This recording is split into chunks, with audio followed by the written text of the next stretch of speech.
Dineshkumar 24/5 1994 12:45 PM Virudhachalam. ஜாதகப்படி அதிகாரமிக்க பதவி உயர்வு இருக்குமா? 9ஆம் வீடு சனி லக்னத்தை பார்க்கிறது. கடந்த 2 ஆண்டுகளாக டீம் லீடர் பதவி உயரவில்லை. இந்த பதவி உயரல, உங்களுடைய உழைப்பு திருடுறாரு, அதுக்கெல்லாம் சில விஷயங்கள் இருக்கும், அதை பார்க்கலாம். இந்த இடத்துல நீங்க சிம்ம லக்னமாகி சனி லக்னத்தை பார்க்கறாரு. நீங்க என்ன கொடுத்தீங்க? சனி 9ஆம் வீடு லக்னத்தை பார்க்கிறது. 9ஆம் இடத்தையும் லக்னத்தையும் சனி பார்க்கறாரு. ஆமா, கிட்டத்தட்ட செவ்வாயை பார்க்கறாரு, லக்னத்தை பார்க்கறாரு, லக்னாதிபதி திக்பலமா இருக்கிறாரு.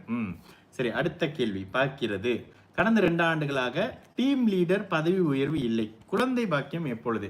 குழந்தை பாக்கியம்னு கேட்டிங்கன்னா இந்த இடத்துல வளர்பிறை சந்திரன் நல்ல ஒளியான சந்திரனோட சேர்ந்திருக்கிறாரு. கூட ஒரு ராகு இருக்கிறது. இந்த இடத்துல இந்த குருவுக்கு ஒரு மாதிரியான அமைப்புகளில் பாதுகாப்பு. ஆனால் அதிக அமைப்புகள் இருக்காங்களன்னா சனி 17 டிகிரி குரு. ஓகே, இவர் கொஞ்சம் தள்ளி இருக்கிறாரு. இது ஒரு நல்ல விஷயம். ஏன் குழந்தை அமைப்புகள் இல்லை?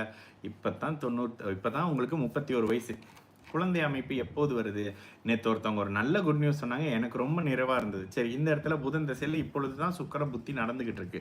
புதன் திசையில் சுக்கிரன் புத்தி. சுக்கிரன் உங்களுக்கு 11ஆம் இடத்துல இருக்காங்க. புதன் தசையும் நல்ல தசை தாங்க உங்களுக்கு. புதன் தசையும் நல்ல தசை, சுக்கிர தசையும் நல்லா தான் இருக்கும். பெரிய அமைப்புகளில் டிஸ்டர்ப் பண்ணாது. குருவையும் புதனையும் ஓகே, புதனுக்கு குருவின் பார்வை ரொம்ப தூரமாக இருக்குனால கூட அவ்வளோ தள்ளிலாம் இல்லை. ஒரு 12 டிகிரியில் பார்க்கறது. சுக்கிரனோட அமைப்புகளும் நல்லா இருக்குங்க. குரு பார்த்த சுக்கிரன் அமைப்புகள் நல்லது அமைப்புகள் இருக்கும். கவலைப்படாதீங்க. கோச்சார அமைப்புகள் மிகப்பெரிய அளவில் கை கொடுக்குது.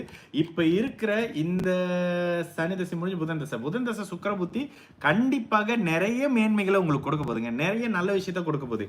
அடுத்ததாக புதன் தசையில சூரியன் புத்தின்னு சொல்லிட்டு புதன் திசை லாப அமைப்புகள்ல, புதன் இல்லை எந்த கிரகமும் லாப அமைப்புகள் இருக்கும்போது பெரிதான அமைப்புகள்ல கெடுதலை பண்ணாது. அதே நேரத்துல இந்த 11ஆம் இடத்துல இருக்கக்கூடிய குரு சுக்கிரனோடு இணைந்து குருவின் பார்வையில் இருக்கிறனால அட்டகாசமான நல்ல பலன்களை தரும். இதுல வேலை அமைப்புகள் தர இல்லை. வீட்டுல யாராவது கோச்சார சனி அமைப்புகள் இருக்கிறாங்களான்னு பாருங்க. உங்க வாழ்க்கையில மிகப்பெரிய திருப்பங்கள் 2024 மார்ச் மாசத்துக்கு பிறகுல இருந்தே நடக்கணும்.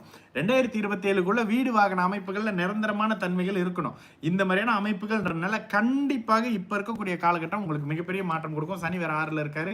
அப்படியே நல்ல தன்மைகள் அடுத்தடுத்து வரக்கூடிய ஜாதகம். தினேஷ்குமார் கண்டிப்பா கவலைப்பட வேண்டிய அமைப்புகள் இல்ல. வேலை அமைப்புகள் நல்ல உயர்வுகள் வந்தே ஆக வேண்டிய அமைப்பு. கவலைப்படாதீங்க.